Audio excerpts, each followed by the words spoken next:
প্রযুক্তির দুনিয়ায় সামনে এসেছে চমকে দেওয়া এক প্রতারণার ঘটনা। কৃত্রিম বুদ্ধিমত্তা বা এআই ব্যবহার করে কোটি কোটি ডলারের সাইবার জালিয়াতির অভিযোগ উঠেছে একটি চীনা অপরাধী চক্রের বিরুদ্ধে। এই ঘটনায় মামলা করেছে গুগল। প্রতিষ্ঠানটির দাবি, আউটসাইডার এন্টারপ্রাইজ নামের নেটওয়ার্ক ৯,০০০-এর বেশি ভুয়া ওয়েবসাইট তৈরি করেছে। এছাড়া ব্যবহার করেছে ১০ লাখেরও বেশি প্রতারণামূলক ডোমেইন। মাত্র ২ সপ্তাহে অ্যান্ড্রয়েড ব্যবহারকারীদের কাছে পাঠানো হয়েছে ২৫ লাখের বেশি ভুয়া বার্তা। এসব বার্তায় গুগল সহ পরিচিত প্রতিষ্ঠানের নাম ব্যবহার করে মানুষকে বিভ্রান্ত করা হতো। এরপর হাতিয়ে নেওয়া হতো পাসওয়ার্ড, ব্যাংক কার্ডের তথ্য এবং গুরুত্বপূর্ণ আর্থিক ডেটা।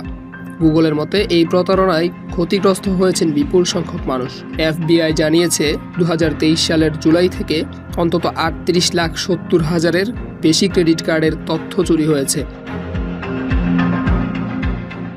সম্ভাব্য আর্থিক ক্ষতির পরিমাণ প্রায় ১.৯ বিলিয়ন মার্কিন ডলার। বিশেষজ্ঞরা বলছেন, এআই ব্যবহার করে এত বড় মাত্রার সাইবার অপরাধের ঘটনা সাম্প্রতিক সময়ে অন্যতম উদ্বেগজনক উদাহরণ। তাই অচেনা লিঙ্ক, ওয়েবসাইট বা বার্তার ক্ষেত্রে সতর্ক থাকুন, কারণ প্রযুক্তি যত স্মার্ট হচ্ছে, প্রতারকরাও ততটাই কৌশলী হয়ে উঠছে। Abdul Al Mamun, news desk, Public Tribune.